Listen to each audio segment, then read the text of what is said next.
Hey everyone, and welcome to this Tutor 2 BTEC National Revision live stream. This evening we are doing Unit 2 ahead of your exam tomorrow. If I just put the PowerPoint on the screen, we are going to cover, hopefully, if we can get through it all, anti-discriminatory practice, empowerment, rights and choices. So most of you have been to a live stream before, I'm sure. The idea is that I will put the activities on the screen and talk you through them, and you guys are going to type your answers in the chat or your queries. I can already see Sahel is saying hello with a nice smiley face. There's quite a lot of you tonight, so I will do my best to get through as many answers as possible and shout you out. So let's start with our first activity.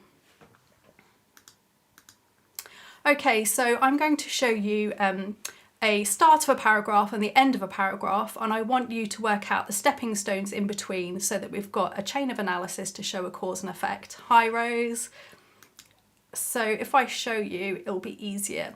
Hey Ellie, hey Reese. Okay, so our first sentence is health and social care professionals can demonstrate anti-discriminatory practice by, and then I want you to come up with 2 ways that we can show anti-discriminatory practice to lead to the end sentence. So number 4 says, this will ensure they meet legal requirements in the Equality Act 2010 and the codes of practice of all care professions. So essentially what I want you guys to do now is type into the chat 2 ways we can demonstrate anti-discriminatory practice to fulfill our legal requirements under the Equality Act. So if you guys can type your answers in, that would be fabulous.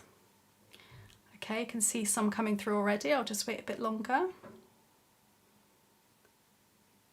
So we've got people talking about rights, about celebrating cultures, following policies and procedures. Can you give me any specific policies or procedures? Flower is saying adapting for the service user, for example, longer appointments, ramps for wheelchairs, different forms of communication. Yep, respecting religion. Thank you, Amelia. Kamaljit's talking about dignity. Grace is saying ensure staff are trained. What else do we have? Promoting diversity. Yep, brilliant guys, well done. Let's have a look then. So the first thing that I've said is actively challenging discrimination. So sometimes we forget that anti-discriminatory practice is also about actively challenging discrimination and making sure it doesn't happen. So if you see someone discriminating against someone else, whether that's a service user or a member of staff, we have to challenge that and say, why are you doing that? That's not acceptable. Okay. Loads of things coming through now. You guys are talking about respecting religious festivals, celebrating events, treating individuals with respect. Yep. So then my other example is adapting provision. So some people definitely said about that at the beginning, to meet the different needs, beliefs and cultures of service users. So someone said about having ramps for people with that use wheelchairs or mobility issues. You guys are talking about, oh yeah, food choices. Yep, brilliant. So food choices to meet cultural or religious requirements. Yep, really good guys, well done. Have a round of applause. Really nice start. This kind of question could come up for your so your describe question or your explain question. So just make sure that you can describe, give examples to help your description or your explanation, okay? So the lineup. Across the top, we've got A, B, C and D, and each of those cards says A, promoting independence, B, rights, C, empowerment, and D, person-centred care. I am going to use 4 clues to describe one of these, and what I want you to do is try and ascertain which one it is. So at any point after I've read out a clue, if you think you know the answer, type it in the chat, okay? So our first clue, a practice promoted by all health and social care professional bodies. Does anyone want to have a guess that what that might be? I think it probably could be any of them. Clue 2, not question 2, ensures that individual preferences, values and needs are recorded when planning care. Does anyone know what this one is? Okay, lots of people are saying D, person-centred care. Hey Yan Yan, nice to see you again. Oh, loads of D's coming through now. Lots of you I've seen before, Amelia, Aaliyah. Brilliant, okay. Let's look at the next clue. Involves the individual in all elements of their care. Does anyone want to change their answer? Grace is saying C. Okay, empowerment, yeah, I can see your thinking there. Sophie, Freya, hi guys. Okay, final clue. Looks at the individual holistically, including their physical, intellectual, emotional and social needs. Do we want to stick or twist our answer? So some people are saying C and D. Yeah, I can see why you're saying empowerment. Okay, so actually I'm saying person-centred care. This describes person-centred care. So everyone must do it. It's promoted widely in health and social care as best practice. It means that we can take into account an individual person's wishes and choices and circumstances. So what do they prefer? What do they value? What do they need? It involves them in their care. So if you put a person at the centre, then you're involving them in everything that you do. And also it means that we have to look at them holistically, so as a whole person. So physical, intellectual, emotional, social and spiritual as well, actually. So well done. Okay, so Mend the Gap is our next activity. I'm going to show you a couple of paragraphs on the screen and some of the words have been blanked out. Your job is to work out what they are and we will do it kind of sentence by sentence, okay? So, anti-discriminatory practice requires blank to be made to the provision of health and social care, for example, to meet beliefs and culture. Does anyone know what is behind that first blank? Anyone want to have a guess or if they think they know the answer? Okay, I see Charlotte was straight in saying adaptations. Flower said adjustments. Sahal says change. Yep, I agree. It is adaptations, but adjustments and changes would also work. Okay, so for example, to meet the beliefs and culture of service users by ensuring that their dietary requirements are supported and blank. And that blank starts with an R. So we need to ensure that dietary requirements are supported and blank. Hi Kamaljit, nice to see you again. Yep, well done, Yan Yan. Okay, loads of people are coming through with respected. Yep, absolutely agree with you. So we have to support people's dietary requirements, but also respect them. If a person wants to eat vegan, then we respect that. If a person wants to follow a halal or a kosher diet, then we must respect that. Okay, next sentence. It also means blank cases of unfair treatment and health and social care professionals addressing their own blank. So the first one begins with a C and the second one with a P. So we need to blank cases of unfair treatment and we need to address our own blank. My life, not quite, not complaint, no. But we could complain about unfair treatment, definitely. It's actually a word that I said already when I said it's really important that we actively do something. Okay, Charlotte's saying prejudice for the second one. I think that is right. Yep, Blessing said challenging. Well done, Blessing. Okay, so we must challenge unfair treatment or challenge discrimination if we see it, and we must address our own prejudices. So prejudices, does anyone know what that means? If you know the meaning or the definition of prejudice, please do type it into the chat. And then the final paragraph says health and social care professionals can also demonstrate anti-discriminatory practice by ensuring the health and social care setting is welcome and accessible, and the contribution of a wide range of people is blank, and that one starts with a C as well. Okay, so people are telling me that prejudice means prejudging. Well done, Grace. Well done, Nilsu. Yep. Reese is saying preconceived assumption about a group or a person. Yep. Sophie, a predisposed opinion based on someone's background. Excellent. Well done, guys. Okay, Charlotte, you have got it right. You've said celebrated, so is Amelia. Well done. Yep. So we need to celebrate people and their diversity. Okay. Right, let's move on to the next activity. So this one's a red herring activity. I'm going to show you 4 statements or clues or facts on the screen, and you have to decide which one is the odd one out and then tell me why it's the odd one out, okay? So A, actively listening, B, providing information, C, taking over tasks, and D, asking about preferences. Which of the 4 items on the screen is the odd one out and why? And remember, we're talking about anti-discriminatory practice, empowerment, rights and choices. Okay, lots of people are saying C, taking over tasks. Okay, so why is that the odd one out? Okay, Flower says because it doesn't support service user. Amelia says the rest are about respecting and listening to others. Kamaljit says the others are part of communication. Eleanor, others are all respecting rights. Yep, there's something particular that I've got in mind here.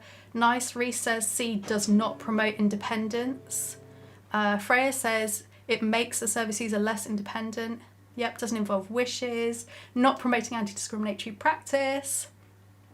Jasmine, that's what I'm looking for. So doesn't allow for empowerment of the patient. Yep, now Lucy and Charlotte have said doesn't empower. Yep, absolutely agree.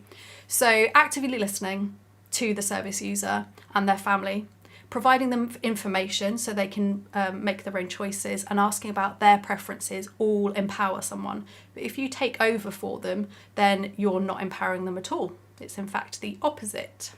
So let's see if we can get this next one then. So which one is the odd one out here? Is it A, assuming no capacity, B, involve the person, C, treat everyone the same, D, withhold information? So which one here is the odd one out and why is it the odd one out? This one's a little bit more tricky, I think.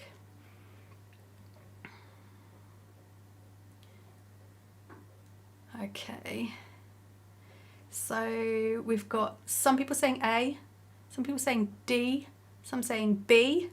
Freya's A or B with 2 question marks because she's not sure. Okay. So Amelia says all the rest are about equality and diversity. D, may cause conflict. Okay, I think this one's quite tricky. We can blame Lynn for this. She wasn't able to join us tonight, but she made this, this series of activities for us. Okay, so the odd one out is actually involving the person, because all of the others will disempower an individual. Okay, so someone has asked, what does it mean assuming no capacity? If you know about capacity, you know what it means, please type it in the chat. And I will explain what assuming no capacity means. So you have to sometimes decide in a situation whether a person has capacity or not. So if you assume no capacity, you're assuming they do not have capacity, which means they're not able to make decisions for themselves. So the type of person that you may consider to not have capacity might be an infant, because they're a baby, so they can't make decisions for themselves. If someone had very serious mental ill health or dementia, they might not be able to make decisions for themselves. Or if someone was very ill and unconscious, they can't make decisions. So that would be someone that has no capacity. However, you never assume that a person has no capacity. You always assume that they do have capacity until you have strong evidence that proves otherwise. Okay, so we always assume that people can make decisions about themselves. Treating everyone the same is not empowering, because not everyone can respond in the same way. So for example, some people cannot hear or cannot see very well. If we treated them exactly the same as people that can, then we're putting them at a disadvantage, okay? And then also withholding information means that people can't make decisions. You need to have information to make decisions, okay?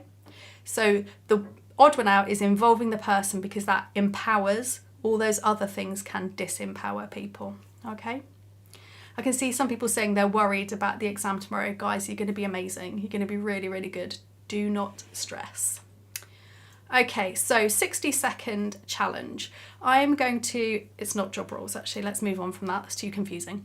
Have a look at, on the left, you've got A, B, C, D and E, and they're tools or assistive devices. And then on the right hand side, we've got some explanations or definitions of those assistive devices. What I want you to do is match them up. So when I start the timer, what you need to do is think about audio frequency induction loop system, which description or explanation on the right matches, and then you give me A and then the number, and you keep going through, okay? So I'll start the timer. I think this is quite a chilled piece of music, not too stressful. Oh no, it is. Sorry. Well done, Freya, she started us off. Sorry for the intense music.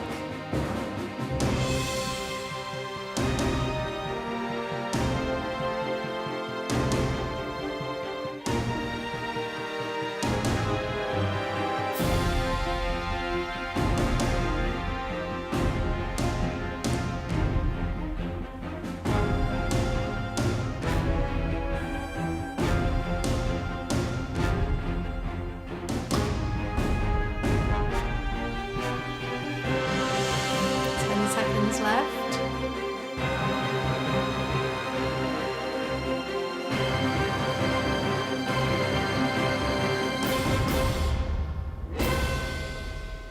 Okay guys, because there's so many of you this evening, I don't have a chance of assessing you, so you're going to have to self-assess, okay? So I'll reveal the answers and then we'll just go through them. So audio frequency induction loop system is a system that wirelessly transmits sounds to hearing aids used in public places such as hospitals. They also have them in cinemas, in theatres, and you can have them installed in care homes as well. So it transmits the sound directly into a hearing impaired person's hearing aid so that they can hear much clearer, okay? So the second one, a personal amplifier, that's used with hearing aids or headphones to boost the sound. So it just amplifies the sound, makes it easier for someone with a hearing impairment to hear. British Sign Language, BSL, is now an official language in England, Scotland and Wales, and it's the primary language of the deaf community. Not everyone that's deaf can use British Sign Language, but people that strongly associate with being deaf do use BSL as their first language. And then hearing aids are a small amplifying device which fits on the ear, worn by a partially deaf person, And then captioning services provide real-time text captions of what is being said on the television or other audio sources, such as YouTube videos. So you might be able to use this information in your exam when you're talking about making adaptations to enable a wider variety of people to access services or to understand what's happening with their care and treatment or to involve them in their care. You might also use it if you're talking about barriers to accessing healthcare, okay? So a couple of different ways you might use this. Okay, so sometimes we need to make sure that we can cover a topic in detail using alternative perspectives, especially for our 6 and 8 mark questions where we have to explain and discuss. So I'm going to give you 2 arguments on the left hand side, and I want you to give me the counter argument, so the flip side, okay? So we're now thinking about how we balance rights with risks. So we all have rights, we have human rights, everyone has them, but also life comes with risks, so we have to weigh these up, okay? So our first statement says, in a residential care home, one service user may wish to listen to a certain type of music or engage in a particular activity in the communal living room. So in a shared space, I might want to listen to rap music, okay? What's the flip side of this? So what is the however? Yeah? So what is the other side of this? Can anyone tell me? Okay, Grace says, yep, other residents of the residential care home may be unhappy with this. Yep. So they might not want to listen to my rap music. Yep, Freya's saying they might not want to engage in the same thing. Yep, so what happens then, potentially, if I want to listen to rap music and Lynn wants to listen to classical music, what might happen between us?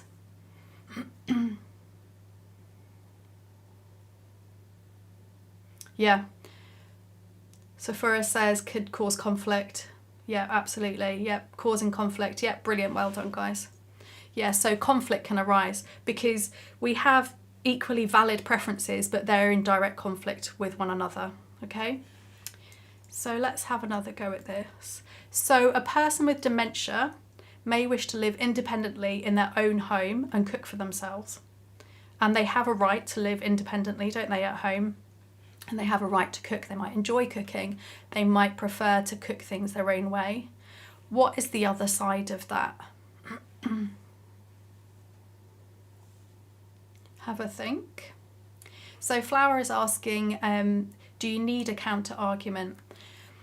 You might not necessarily need a counter argument, but you need to think to yourself, have I considered all the different aspects of this topic? So try not to have something that's really one-sided. So sometimes you might tell me all the negatives, but neglect to talk about positives, yeah? So just ask yourself when you're doing an 8 marker, have I considered all the different perspectives on this? Okay, so Sophie said something about putting themselves at risk, but everyone's typing so fast, it's all flying past me. Blessing said about getting hurt. Holly, this may not be the safest option for them. People might worry about them. Yeah, absolutely.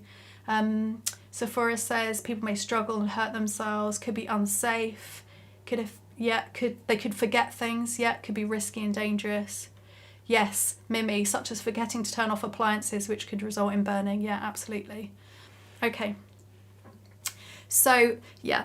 It's also important, so we need to promote someone's rights and make them as independent as possible and empower them to live in the way that they want to live.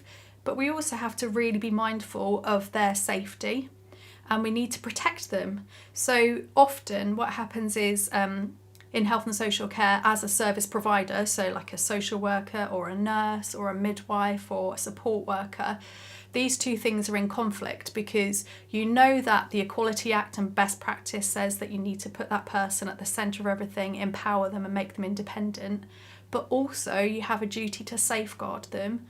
You know, you have a duty of care to stop harm happening to them. So you need to weigh these things up. Not always an easy thing to do, okay?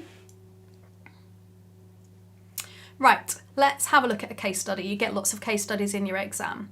This gentleman on the screen is Yusuf and he is 76 years old. He has a hearing impairment and he has behind the ear hearing aids.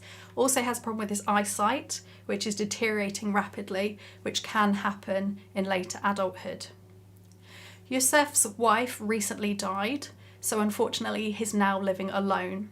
He wants to go out and meet new people. So I'm going to ask you some multiple choice questions on Yusuf, okay? So remember, hearing impairment, eyesight deteriorating, lives alone because his wife has died, and he wants to meet new people.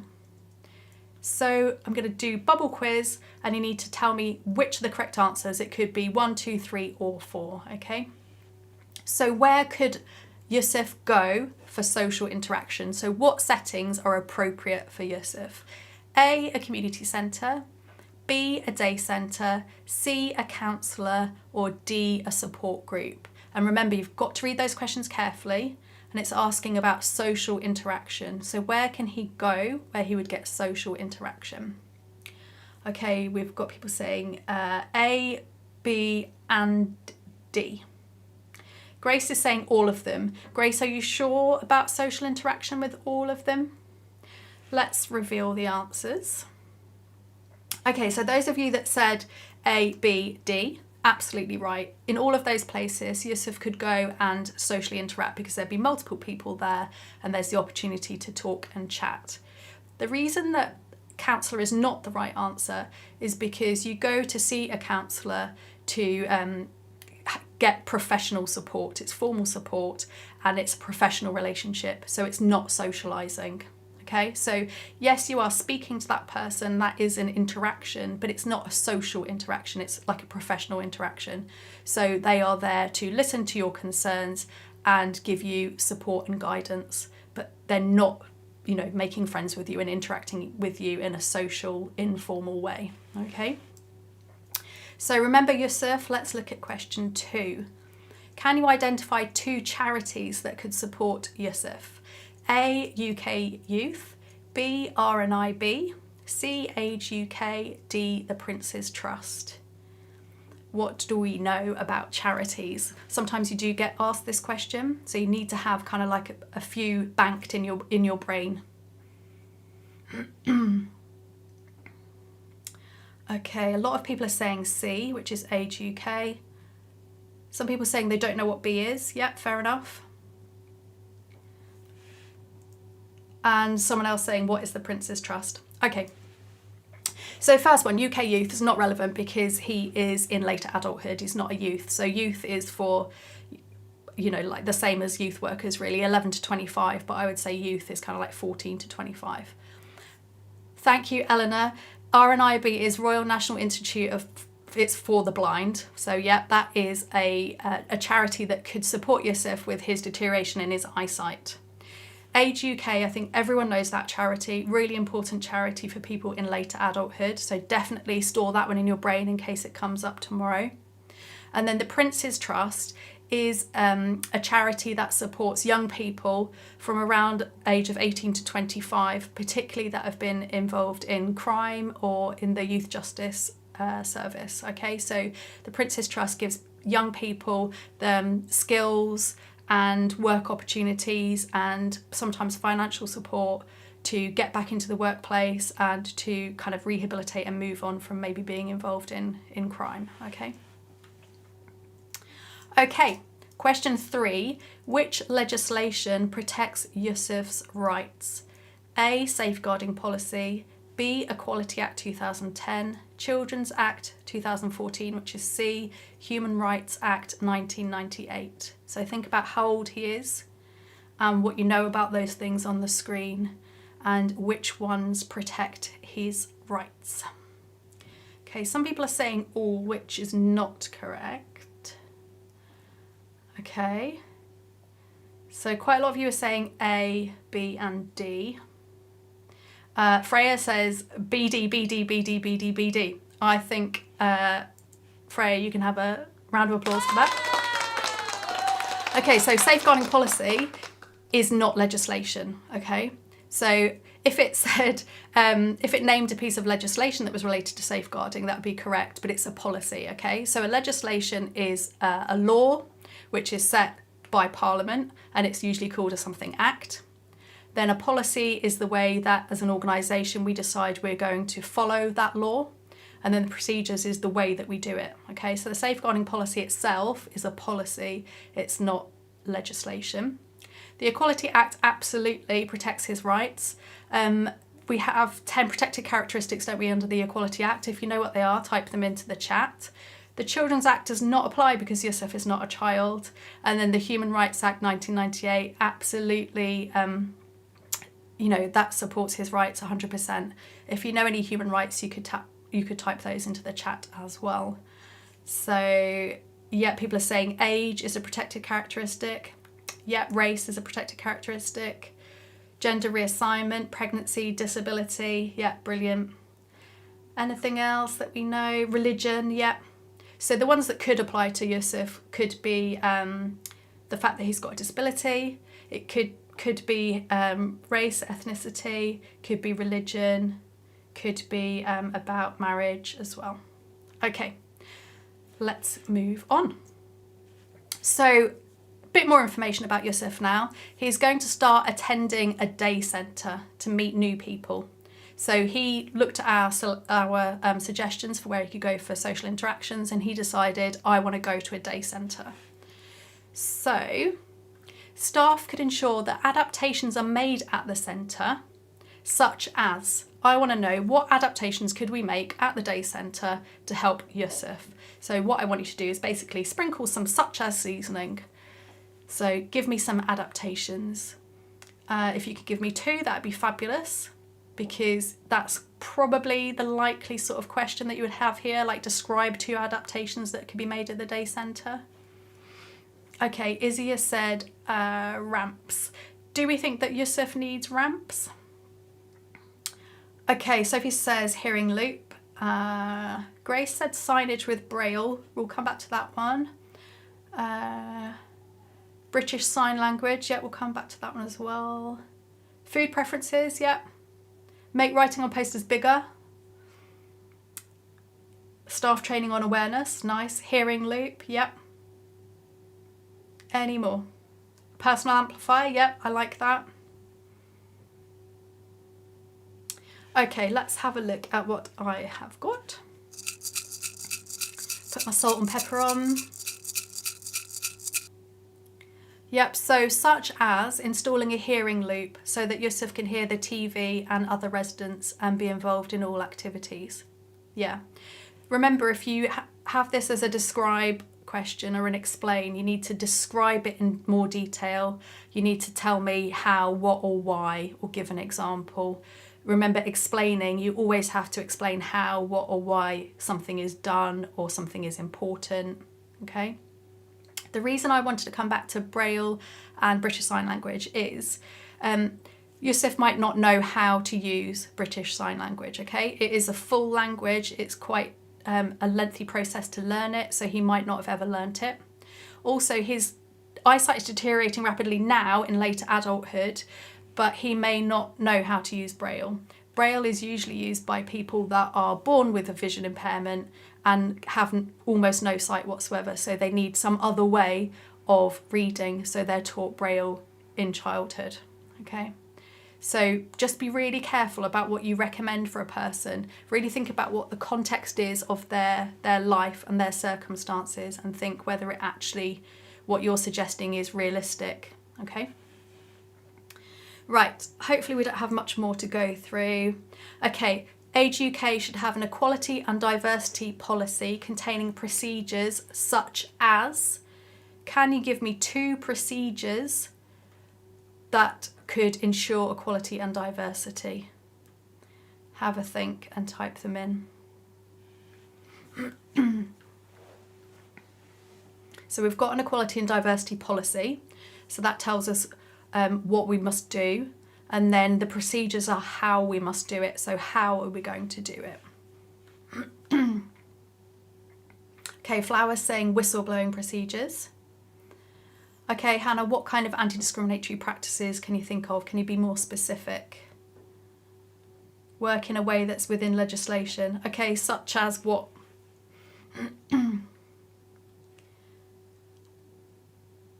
Okay, so yeah, fully investigating. Yep. Having training, complaints. Yeah, I would link up investigation and complaints together. Showing respect. Continuing professional development. Okay, guys. let's have a look at what I have got.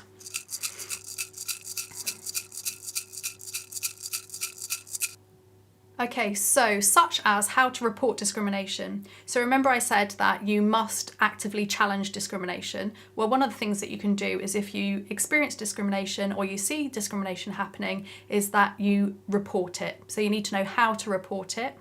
And this is important because if you report discrimination, then the service or the setting have to investigate it, and then that stops it happening again in the future because they can look at what happened and why and then put steps in place to stop it. Okay, so if it was, they could potentially, someone could lose their job if they were very actively discriminatory, or if they found that the service itself was discriminatory. So for example, if it didn't offer halal or kosher food and someone made a complaint, then they could be like, right, okay, we need to sort this out. We need to make sure that this doesn't happen again. Okay. I can see that Nilsi was asking, what is a hearing loop? A hearing loop is like a piece of technology. It's like a wire that goes around inside a building and it helps to transmit sound directly to a hearing impaired person's hearing aid. Okay. Right, let's see. That's it. Yep, we've got to the end. Right, guys, so you've got your exam tomorrow. Make sure that you're not revising late into the night. Get a really nice early night, get lots of sleep, wake up tomorrow and have a nice breakfast. If you want to do any more revision, you can go on the Tutor2U website, look for live streams, I'll type it in the chat in a moment, and you can watch the replays of all the Unit 2 live streams that Lynn and I have done. So if you haven't been able to join us before, you can watch those replays now. You can also download the PowerPoints as well. But don't stress yourself doing loads and loads of extra revision at this point, okay? Let me just type that link into the chat for you before I disconnect. Just give me a moment. But I am wishing you lots of luck. I will be thinking about you guys. Okay.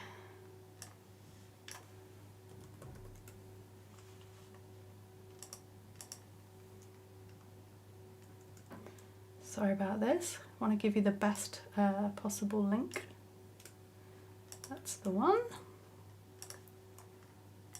Okay, so link in the chat now, guys. Click on it and have a look at the replays. Best of luck. I will be thinking of you. And also do contact me and tell me how you get on and tell me how useful this has been, because it's always nice to hear back from you guys. All right, good luck everyone. Goodbye.